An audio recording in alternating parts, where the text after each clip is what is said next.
बापू आओ जवाहर, मौलाना भी आए हैं, सरदार भी साथ हैं, सभी एक ही वक्त पर आए हैं। कैसा अजब संयोग है। आज कैसे बुलाया बापू? वतन आजादी को 67 साल हो चुके, देश तो चल रहा है। आप तो शासन संभालने पर हम सबसे नाराज हो गए थे, फिर आज? हाँ, आज ये दिन ही नहीं देखना पड़ता अगर आप चारों ने उस वक्त मेरी बात मान ली हो। हमारे पास तो आपकी बात मानने का कोई कारण ही नहीं था मिस्टर गांधी। हमें एक अलग मुल्क चाहिए था, जो हमने लिया। आपसे बात अधूरी छूट गई है कायदे आज़म। इन लोगों से बात करूं, तब तक आप थोड़ा बाहर टहल आइए। जैसी आपकी मर्जी मिस्टर गांधी।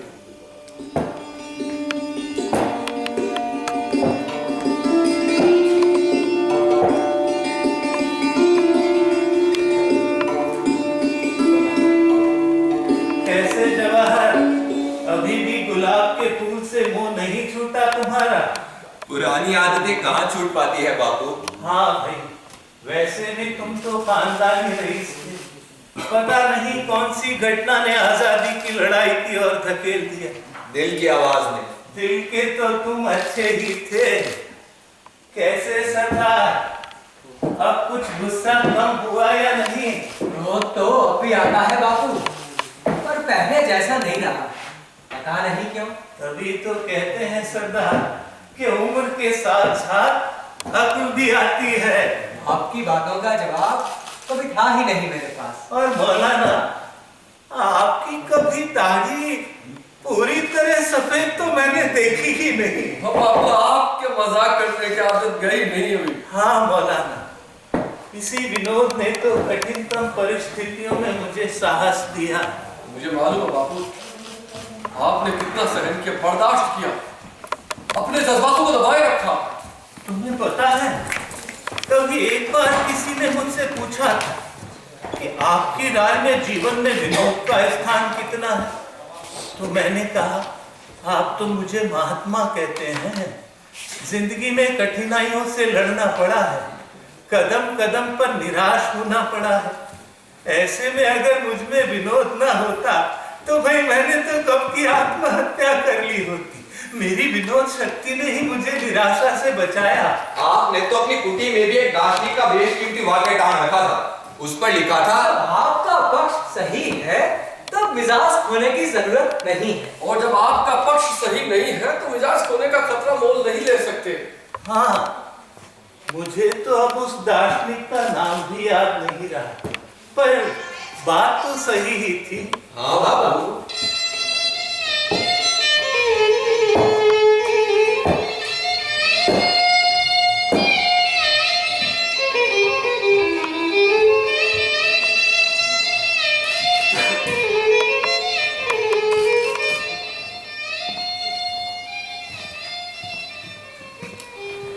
मेरे विचारों से असहमति रखने का पूरा हक था तुम लोगों को, मगर साहस नहीं था मेरे सामने कहने का। तुम लोगों से अच्छे तो काका कालेलकर ही थे, जिन्होंने साफ साफ कह दिया था मेरे मुंह पर। क्या क्या कह दिया था? चलो, कोई तो था बापू जो आपके सामने बोला। हाँ, मगर वो मुझे अच्छा लगा था। काका ने कहा था कि आपकी अहिंसा पर अभी तक मेरा पूरा विश्वास नहीं जमा। अहिंसामय जीवन परमानुकूल है, उन्नति कारक है, इतना तो मैं देख रहा हूं, पर अहिंसा स्वराज दिलाएगी, मैं ये नहीं मानता। ऐसा कहा आपको? हम तो कभी बोल ही नहीं पाए आपके सामने। तो आपने क्या कहा बापू उनको? अभी तो उनकी पूरी बात सुनो। काका ने कहा कि स्वराज मुझे सबसे प्यारा है, उसके लिए मैं हिंसा करने को भी तैयार हो जाऊंगा और बाद में चाणक्य की तरह प्रायश्चित कर लूंगा। ऐसे में आप मुझे अपने आश्रम में कैसे ले सकेंगे? आपका जवाब क्या था बापू? मैंने कहा, जो विचार तुम्हारे हैं वही तो सारी दुनिया के हैं। सही कहा आपने। अहिंसा के रास्ते स्वराज पर सबने हंसी उड़ाई हमारी। मैंने कहा कि मैं आपको आश्रम में ना लूं तो किसे लूं? बहुमत तो आप जैसों का ही है और मैं सुधारक हूं। सुधारक यदि बहुमत की बात बर्दाश्त न करे तो दुनिया उसे ही बहिष्कृत कर देती है। यही तो वो बातें हैं जिसके कारण लोगों ने आपको महात्मा कहा, संत कहा और बापू कहा, पर बहुतों ने नहीं भी माना। हमने तो माना, दिल से माना। हमेशा आपको तरजीह दी। पर अहिंसा के रास्ते पर चलने से तुम लोग भी भटके। सुभाष बाबू से मैं क्यों अलग हुआ? देशभक्ति का जज्बा कम थोड़ी था उनमें भी। आप इसकी तरकीब हम से चाहते थे। हाँ, मैं जर्मन से रिश्ते बनाने के गोपनीय तरीकों से सहमत नहीं था। उनका अपना रास्ता था स्वराज पाने का, हमारा अपना। पर आखिर तो अहिंसा की ओर ही मुड़े सुभाष बाबू। आजाद हिंद फौज के बहादुर सिपाही जीवन सिंह अपने दल के साथ नोआखली आए मेरी सहायता करने के लिए। क्यों अपने विदाई संदेश में सुभाष बाबू ने उन लोगों से कहा मेरे अहिंसा के संघर्ष में शामिल होने के लिए? ये सत्य के लिए आग्रह था सुभाष बाबू का, पर उन लोगों को कम दिखाई दिया जो मेरे और उनके मतभेद के वक्त मेरे साथ खड़े थे। मगर उन्होंने हमारा साथ छोड़ा, कांग्रेस उन्होंने छोड़ी। सुभाष बाबू ने कांग्रेस छोड़ी पर मुझे नहीं छोड़ा। शायद अगर मुझे भी छोड़ दिया होता तो कर्नल जीवन सिंह नहीं आते। पर जिन्होंने कांग्रेस नहीं छोड़ी वो मुझे छोड़ते गए एक एक करके। पर वो मुझे छोड़ रहे थे या खुद को छुड़वा रहे थे सत्य और अहिंसा से। ये आपकी सोच है बापू। भगत सिंह ठीक कह रहा था उस वक्त। कांग्रेस के रास्ते चलकर मिलने वाली आजादी 10% ऊपर के लोगों की आजादी होगी। देश के 90% मजदूरों किसानों को शोषण और लूट से आजादी नहीं मिलेगी। भगत सिंह को हम समझ ही नहीं पाए उसको। मैं उसके विचारों से सहमत था, मगर बात वही कार्य प्रणाली की आती है तो मैं हिंसा का समर्थक नहीं था। ना आज हूं और ना कभी रहूंगा। वो सब तो हो चुका बापू। हमें आज क्यों बुलाया है? उसके लिए बातचीत करें बापू। कहिए बापू, कैसे बुलाया आज हम सबको? कुछ कहना चाहता हूं, अगर तुम लोग सुनो तो।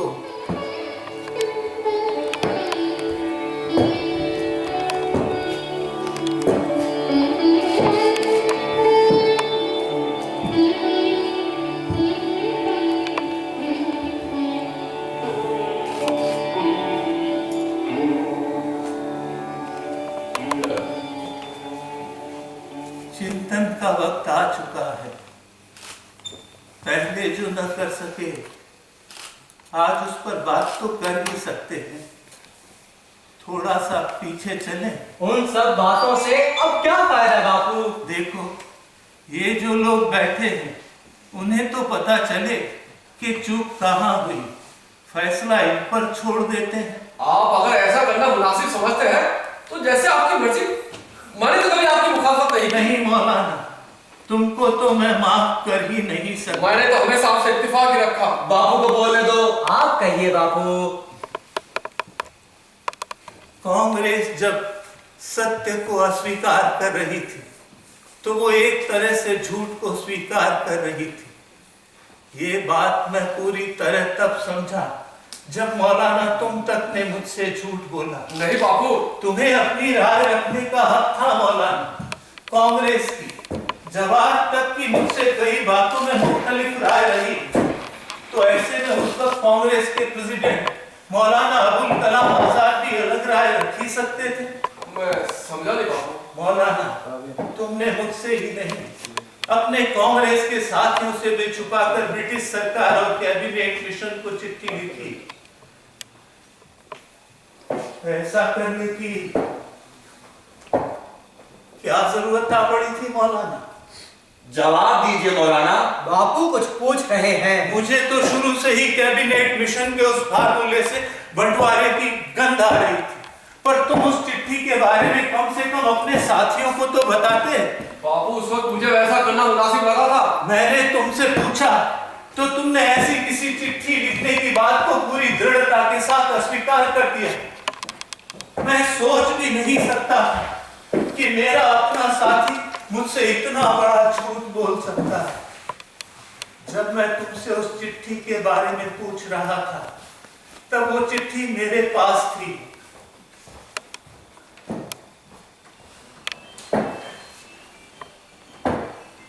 सर गिब्स ने वो चिट्ठी मुझे भेज दी। पर बापू वो खत वाली बात मैं आपसे छुपाना नहीं चाहता था। जैसा कि आपने कहा मुख्तलिफ राय रखने का हक तो मुझे भी था। मैं तब नाम कर रहा हूं, मैं इनकार नहीं कर रहा। सबके अपने अपने विचार होते हैं। काका काले करके हो सकते हैं तो तुम्हारे फिर आप मेरे सर ये इल्जाम क्यों लगा रहे हैं? मुझसे चिट्ठी के बारे में छुपाने की नहीं थी मौलाना। मेरा मिशन तो सत्य और अहिंसा पर टिका था और मेरे साथी थे कि मेरी ही नींव को खोखला कर रहे थे। हाँ याद आया, आपने मुझे भी बताया था। तुम्हें भी कोई खास तकलीफ नहीं हुई थी उस समय। तुम्हें तकलीफ उस बात की थी कि वो चिट्ठी मेरे पास सुधीर घोष लाया था।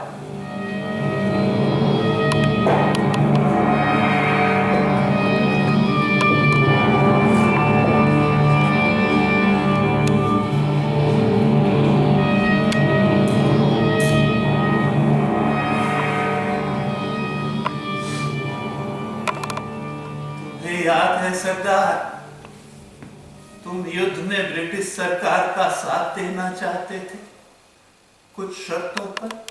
आप ठीक कह रहे हैं बापू। पर मैंने उस बात को तब भी ठीक नहीं माना था। अहिंसा अपनाने वाले युद्ध में साथ कैसे? वक्त का तकाजा यही था बापू। ये सोच तुम्हारा था, मेरा नहीं। पर अंग्रेजों ने तुम्हारी कार्य समिति की बात नहीं मानी। पर बापू हमने स्वीकार किया था ना कि वो हमारी भूल थी। तुम्हें तुम्हारी कई बात याद है सरदार। आइंदा हमारे जीवन काल में ऐसा नहीं होगा। हमने हमारी गलती स्वीकार की थी उस समय बापू। दिल से बुला था हम सबको। दिल से नहीं मौलाना। भारत छोड़ो आंदोलन के लिए तुम लोग कहाँ राजी थे? मैंने मीराबेन के साथ प्रस्ताव इलाहाबाद कार्य समिति की बैठक में भेजा तो तुम लोगों ने अस्वीकार कर दिया। हमें उस समय ये लगा था आंदोलन अंग्रेज सरकार को कमजोर करेगा। जंग के बाद ये मुनासिब नहीं लगा था हमें। यही वजह थी कि हम इनकार कर रहे थे। पर जनता आंदोलन के लिए तैयार थी। यही ठीक वक्त था आंदोलन। आखिर हमने भी बात तो मानी ना आपकी। क्या हम साथ नहीं थे भारत छोड़ो आंदोलन में? दिल से आपके साथ थे। नहीं, डर के कारण साथ दिया मेरा, क्योंकि मैंने कह दिया था कि मैं व्यक्तिगत स्तर पर आंदोलन के लिए जनता का आह्वान करूंगा। ऐसे में तुम लोगों की पकड़ ही खत्म हो जाती जनता पर से। यही एकमात्र वजह थी आंदोलन में कांग्रेस के साथ देने की।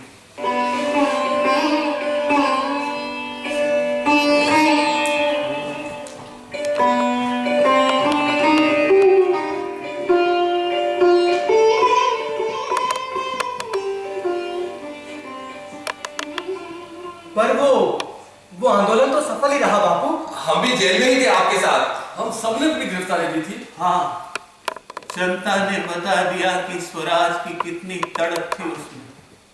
हम सब अंदर। आंदोलन बिना किसी नेतृत्व के चला। हाँ, कुछ तोड़फोड़ जरूर हुई। वो भी ना हुई होती अगर हम सबको एक साथ गिरफ्तार कर लिया होता। पर मानव हिंसा तो नहीं हुई बापू। ये भी कोई कम बेहतर बात नहीं थी। पर तुम लोग तो फिर भी भटक गए ना। खासकर जवाहर, तुम और सरदार। तुम दोनों ने उस वक्त मेरी बात मानी होती तो शायद आज ये दिन ही नहीं देखना पड़ता। आप कौन सी बात कर रहे हैं बापू? हमने आपकी हर वो बात मानी जिसे हम बेशक नहीं चाहते थे। आप भी कोई कम जिद्दी नहीं थे। आपकी कोई बात न मानो। अंशल, कैबिनेट मिशन की योजना ही नहीं माननी चाहिए थी, पर तुम लोग नहीं माने। आपके खिलाफ जाकर उसे मंजूरी जरूर दी थी, लेकिन तकलीफ भी बहुत हुई थी हमें। जरूर हुई होगी। मुझे तब लग रहा था कि अंग्रेज लीग के चक्कर में है और अब कांग्रेस अंग्रेजों के चक्कर में आ रही है। सब झूठ ही झूठ था चारों तरफ। लेकिन हम किसी झूठ का शिकार नहीं थे। उस वक्त का क्या फैसला तो मुनासिब था। उस समय ही लीग भी तो धमकियां दे रहा था। तुम भी उन्हीं की भाषा में जवाब दे रहे थे। हम तलवार का जवाब तलवार से देंगे और आज भी अपने आप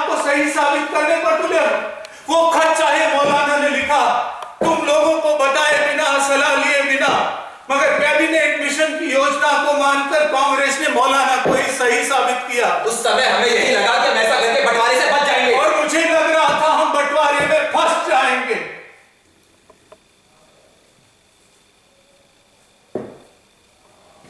मैं अहिंसा का पुजारी था और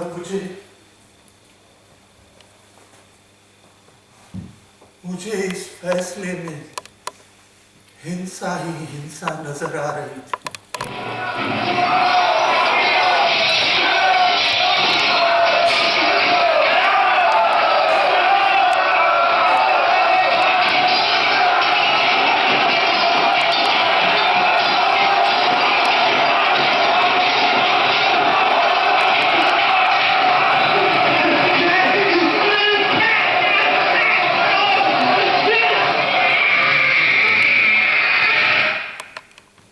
आजादी के बाद की हिंसा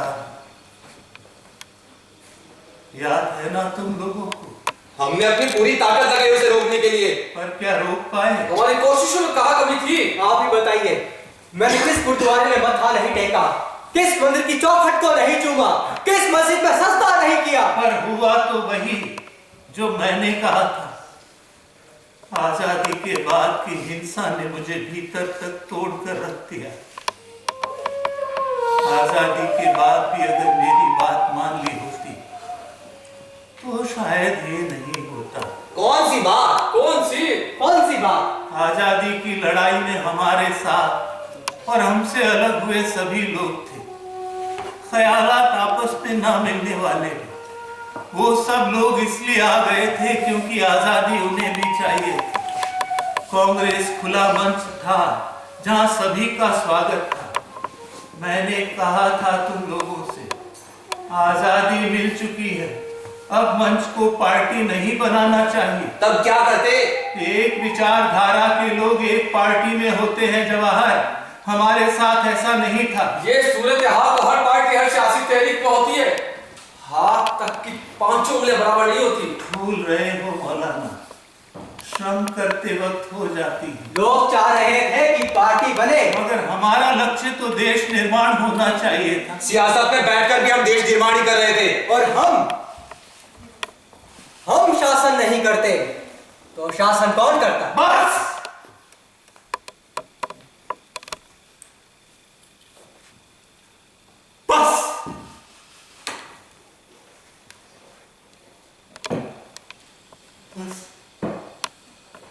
यही तो बात थी।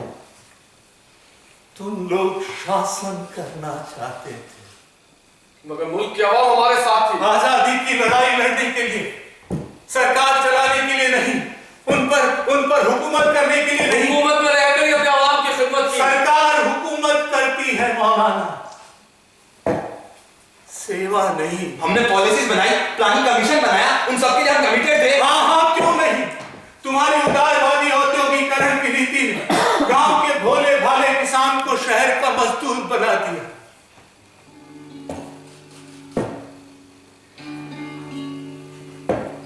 तुम लोगों ने पत्तों से जड़ की ओर देखा और मैंने जड़ से पत्तों की ओर। आजादी के बाद हमें देश को जनता को सौंप देना चाहिए था। मुझे लगता है तुम लोगों ने इससे बड़ी भूल और कोई नहीं की। खैर, अब तुम जा सकते हो, पर सोचना जो कहा मैंने, फैसला तो सामने बैठे लोग ही करेंगे।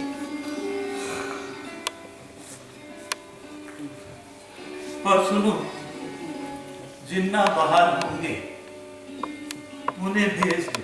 जी बाबू।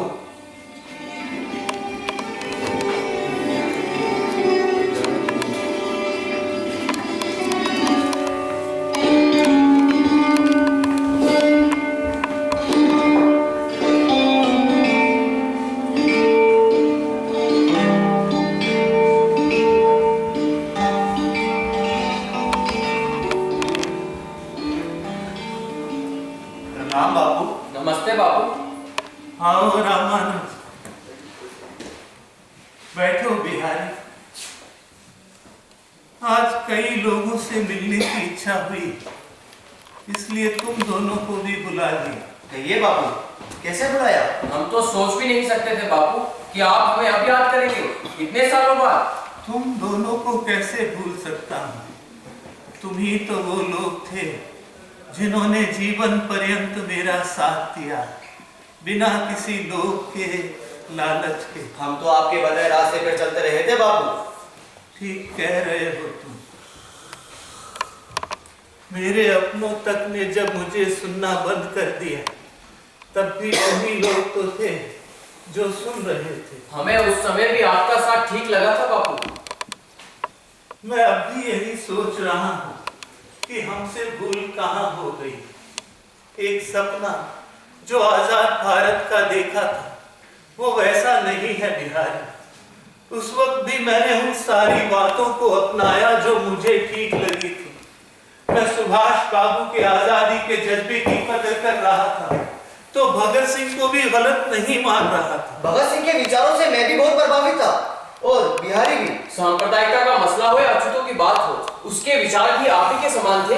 मैंने तो कभी मार्क्स को भी गलत नहीं कहा, मगर आज तो मार्क्सवादियों के हाथों से उनके राज्य जाते रहे। तुम्हारा सोचना ठीक है रामानुज, मगर एक बात है,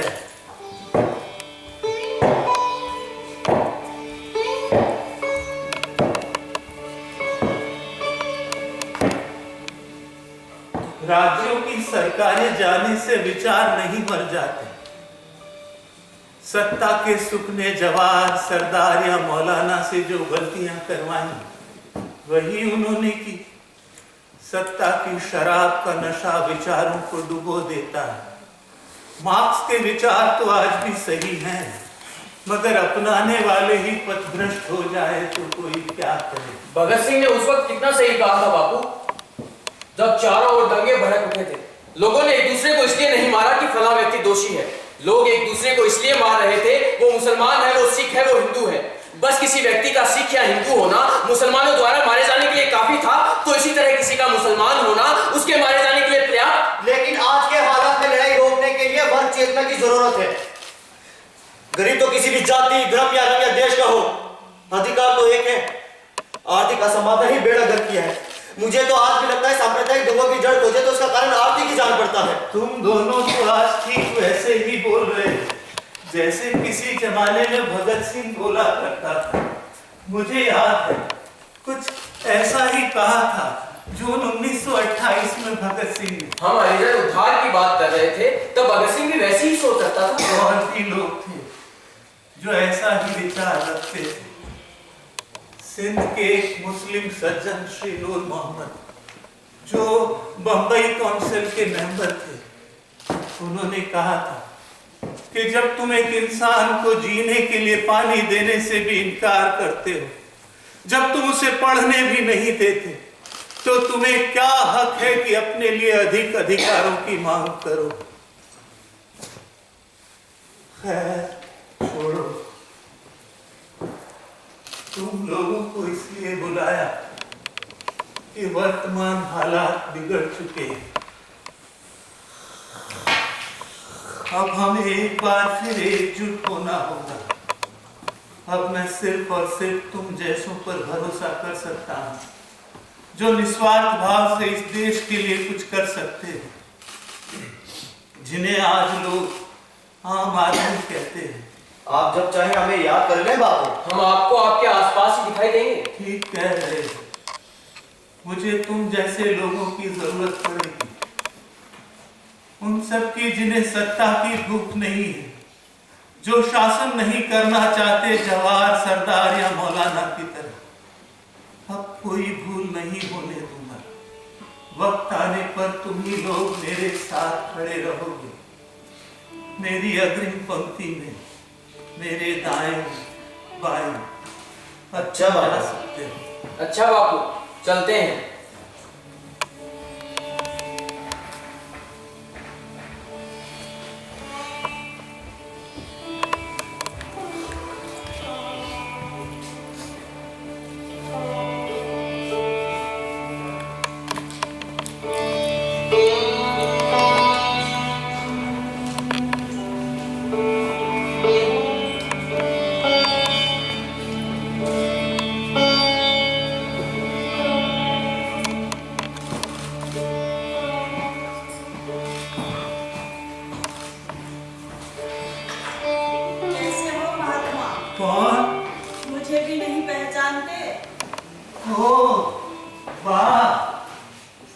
कैसे आना हुआ?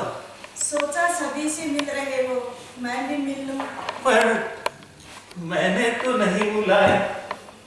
हाँ, जरूरत ही कहाँ रह गई है। ऐसी बात नहीं है बा। तुमसे कुछ कहने आई हूँ। कहो। परमात्मा में विश्वास करते हो ना? हाँ, करता हूँ। तुम्हें तो पता है। फिर भी पूछ लेना ठीक ही रहता है। समय के साथ विचार भी बदल जाते हैं। तुम तो बड़ी बड़ी बातें करने लगी हो बा। तुम्हारे साथ का असर है। कहो, क्या कहने आई हो? परमात्मा में विश्वास करते हो तो पुनर्जन्म में भी विश्वास करते ही हो। हाँ, करता ही हूँ। मेरी सलाह है, नेक सलाह, अगले जन्म में वो गलतियां न करना जो पिछले जन्म में की। कौन सी गलतियां बा? एक हो तो बताऊं? बहुत है, कुछ बता देती हूँ। बताओ। पहली बात तो मुझसे ही शुरू करूं। तुमने मेरे साथ न्याय किया? कैसे नहीं किया? महात्मा जी, एक पति होने के नाते पत्नी के प्रति अपनी जिम्मेदारियों को लेकर तुम कभी सजग थे ही नहीं। देश सेवा के कारण समय ही नहीं मिला। मगर मैंने तो तुम्हारे साथ दर दर की ठोकरें खाकर दुखी उठाया। मैं अपनी गलती मानता हूँ बा। मुझे ही क्या, कईयों के साथ यही किया। किसके साथ? मीरा बहन, क्या पाया उसने तुम्हारा साथ देकर? पर वो तो अपनी मर्जी से इस रास्ते पर चली। सही कहा, तुमने हर उस आदमी को सताया जिसने तुम में निष्ठा दिखाई। जैसे जय प्रकाश और प्रभा देवी नारायण और हमारे बच्चे। बाप होने का कौन सा फर्ज निभाया बापू? एक वो तुम्हारा ब्रह्मचर्य, कितनों की जिंदगियों में आग लगा दी महात्मा। किसकी? कितनों के नाम गिनाऊं? सुशीला बहन, मन्नू बहन। पर उस सब में उनकी सहमति थी बा। उनकी सहमति असहमति मायने नहीं रखती महात्मा। जो गलत वो गलत,